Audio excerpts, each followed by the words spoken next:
അപ്പോൾ എല്ലാവർക്കും കേരള രുചിയുടെ പുതിയൊരു വീഡിയോയിലേക്ക് സ്വാഗതം.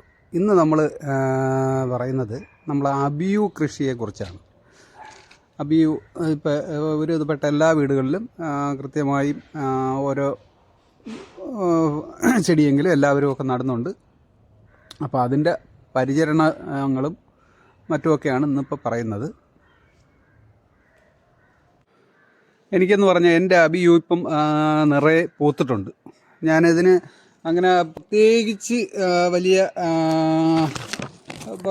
രാസവളങ്ങളൊന്നും ഇതുവരെയും ഞാൻ യൂസ് ചെയ്തില്ല.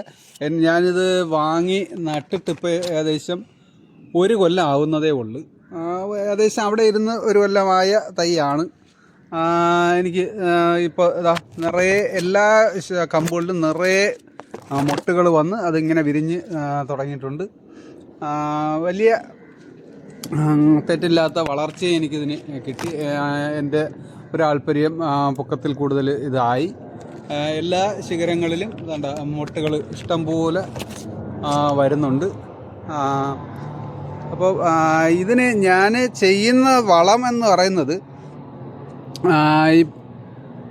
നമ്മളുടെ വേപ്പിൻ പിണ്ണാക്ക് ഇട്ട് കൊടുക്കുന്നുണ്ട്, പിന്നെ എല്ലുപൊടി ഇടുന്നുണ്ട്, പിന്നെ ഇടുന്നതെന്ന് പറയുന്നത് നമ്മളുടെ കപ്പലിൻ്റെ പിണ്ണാക്കുണ്ടല്ലേ, കപ്പലിൻ്റെ പിണ്ണാക്ക് ഇട്ട് കൊടുക്കുന്നുണ്ട്. പിന്നെ നമ്മളുടെ ഉണങ്ങിയ ചാണകപ്പൊടി ഇതിട്ട് കൊടുക്കുന്നുണ്ട്. ഇത്രയും സാധനമാണ് ഇട്ട് കൊടുക്കുന്നത്. പിന്നെ നന്നായിട്ട് ഞാൻ നനയ്ക്കുന്നുണ്ട്. ഇതിന് മൂട്ടിൽ നന്നായിട്ട് വെള്ളം ഒഴിച്ച് ഇതിനെ നനച്ച് എടുക്കുന്നുണ്ട്. അപ്പോൾ ഇതൊക്കെയാണ് ഞാൻ ഇതിന് ചെയ്യുന്ന ഒരു പരിചരണ രീതി. പിന്നെ ഇതിന് ഫംഗസ് ബാധ വരാതിരിക്കാൻ ഞാൻ സൂഡോമോണസിൻ്റെ ലായനി ഇടയ്ക്ക് തളിച്ചു കൊടുക്കുന്നുണ്ട്.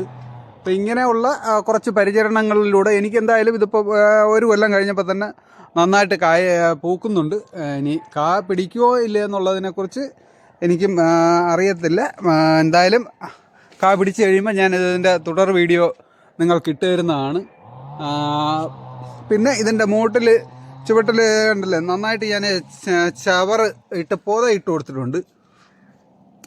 നല്ല രീതിക്ക് കളയൊന്നുമില്ലാത്ത രീതിക്ക് നല്ല രീതിയിൽ ഇട്ട് കൊടുത്തിട്ടുണ്ട്. അപ്പം നമ്മൾ ഒഴിക്കുന്ന ജലാംശം നഷ്ടപ്പെട്ടു പോകാതെ ഇതിൻ്റെ മൂട്ടിൽ ഉണ്ടാവും.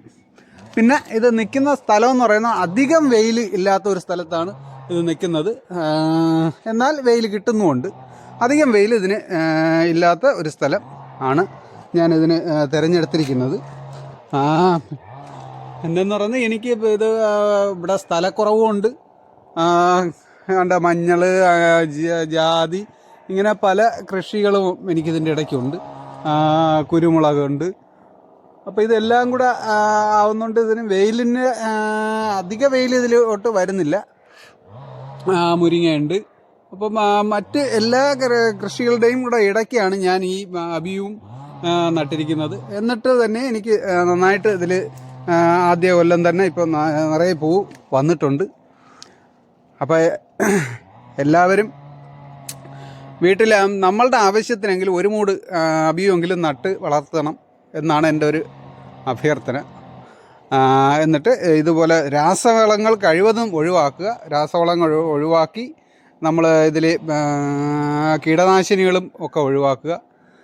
സൂഡോമോണസ് അല്ലെങ്കിൽ പിന്നെ നിങ്ങൾക്ക് തീരെ ഇത് ഫംഗസ് ബാധ മറ്റുള്ള എന്തെങ്കിലുമൊക്കെ ഉണ്ടാകുന്നുണ്ടെങ്കിൽ സാഫ വല്ലതുമൊക്കെ നമുക്ക് കലക്കി അടിച്ചു കൊടുക്കാം.